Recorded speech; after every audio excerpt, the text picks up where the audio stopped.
1990, Honda rentrait dans la légende en créant la NSX, un modèle devenu aujourd'hui iconique, développé et mis au point par Ayrton Senna, triple champion du monde de F1. Et puisqu'on parlait de F1, nous sommes aujourd'hui sur le circuit d'Estoril, au volant de la voiture qui était peut-être la plus attendue de toute l'année, la toute dernière Honda NSX.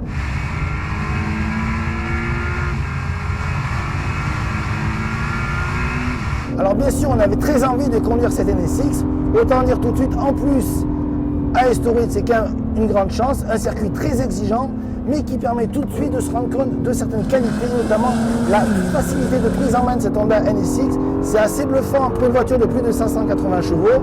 On a quelque chose hyper facile, hyper agile, d'autant plus étonnant qu'elle est quand même relativement lourde, 1800 kg, dû au système hybride, car oui, cette NSX est une voiture hybride, comme peut l'être par exemple une 918 de chez Porsche. Vous avez deux moteurs électriques à l'avant, un moteur à l'arrière qui vient en complément d'un V6 3,5 litres turbo compressé et surtout une 4 roues motrices. C'est une voiture hyper précise. Pourquoi? Parce que les moteurs électriques implantés aux roues avant vous permettent de la placer vraiment où vous voulez. C'est vraiment extraordinaire.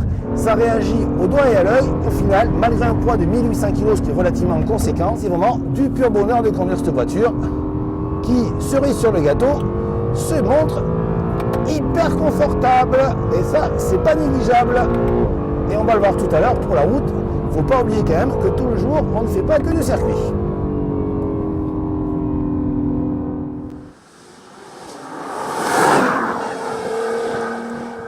On retrouve forcément les mêmes qualités que sur piste, à savoir un véhicule très confortable, facile à manier et surtout d'une précision chirurgicale grâce au système hybride qui est capable de freiner la roue intérieure et accélérer celle de l'extérieur pour aller donc plus vite en courbe.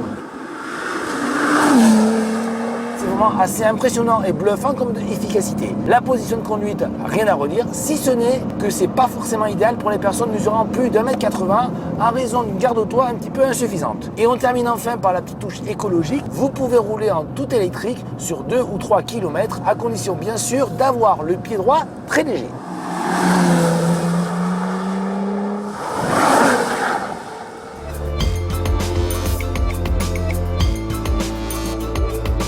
Contrairement à beaucoup d'autres sportifs, la NSX n'a pas d'aileron énorme ou d'appendice disgracieux. Tout est en fluidité. Il y a un énorme travail au niveau de l'aérodynamisme qui a été mis en place. Tout cela bien sûr pour fluidifier les flux d'air afin de refroidir le système de freinage. Alors, par exemple ici vous avez une prise d'air à l'avant qui refroidit le système de freinage avant. L'air est canalisé sur le profil de la voiture pour entrer dans des décopes situées à l'arrière, servant à refroidir à la fois le moteur mais également les freins arrière. Vous avez ensuite un flux d'air qui passe sous la carrosserie pour ressortir au-dessus du feu, qui permet d'avoir de l'appui énorme sur la voiture. Et enfin vous avez un diffuseur. Tout cela permet à la NSX d'avoir des performances de premier plan. Alors en partant de ça, forcément, nos attentes étaient très élevées. Autant dire tout de suite qu'on n'a pas été déçus par cette nouvelle NSX, puisqu'on a affaire à une voiture facile à prendre en main, confortable, avec une vraie polyvalence, qui est plutôt rare sur le segment des sportifs.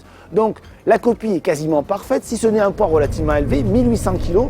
On aurait aimé moins de poids, mais globalement c'est plutôt convaincant. Le prix 181 500 €. Si vous avez craqué, dépêchez-vous, il n'y a que 20 exemplaires pour la France.